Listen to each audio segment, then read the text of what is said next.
Genesis 38. Judah and Tamar. It happened at that time that Judah went down from his brothers and settled near certain Aldamate, whose name was Kira.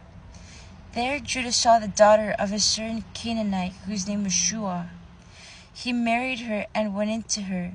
She conceived and bore a son, and he named him Again she conceived and bore a son, whom she named Onan. Yet again she bore a son, and she named him Shelah. She was in Chezib when she bore him. Judah took a wife for his firstborn. Her name was Tamar. But Judah's firstborn, was wicked in the sight of the Lord, and the Lord put him to death. Then Judah said to Onan, "Go into your brother's wife, and perform the duty of a brother-in-law to her. Raise up offspring for your brother." But once Onan knew that the offspring could not be his, he spilled his semen on the ground whenever he went into his brother's wife, so that he would not give offspring to his brother. What he did was displeasing in the sight of the Lord, and he put him to death also. Then Judah said to his daughter-in-law Tamar, "Remain a widow in your father's house until my son Shelah grows up." For he feared that he too would die like his brothers. So Tamar went to live in her father's house.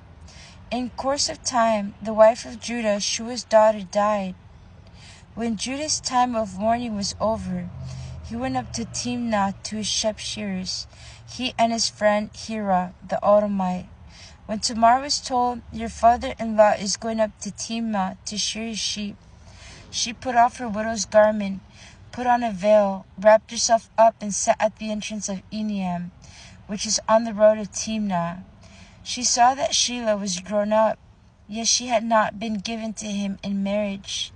When Judah saw her, he thought her to be a prostitute, for she had covered her face. He went over to her at the roadside and said, "Come, let me come in to you," for he did not know that she was his daughter-in-law. She said, "What will you give me, that you may come in to me?" He answered, "I will send you a kid from the flock."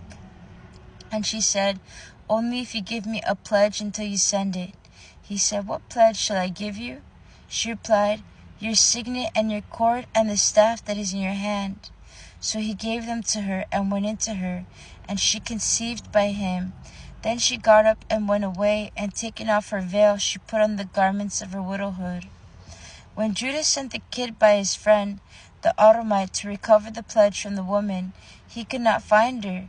He asked the townspeople, "Where is the temple prostitute who was at Enaim by the wayside?" But they said, "No prostitute has been here." So he returned to Judah and said, "I have not found her." Moreover, the townspeople said, "No prostitute has been here." Judah replied, "Let her keep the things as her own, otherwise we will be laughed at. You see, I sent this kid, and you could not find her." About 3 months later, Judah was told, "Your daughter-in-law Tamar has played the whore. Moreover, she is pregnant as a result of her whoredom." And Judah said, "Bring her out and let her be burned." And as she was being brought out, she said word to her father-in-law, "It was the owner of those who made me pregnant." And she said, "Take note, please, who these are, the signet and the cord and the staff."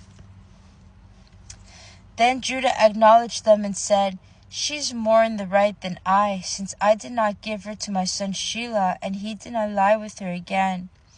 When the time of her delivery came, there were twins in her womb. While she was in labor, one put out a hand, and the midwife took and bound his hand, a crimson thread, saying, "This one came out first." But just then he drew back his hand, and came out his brother, and she said, "What a breach you have made for yourself." Therefore he was named Perez.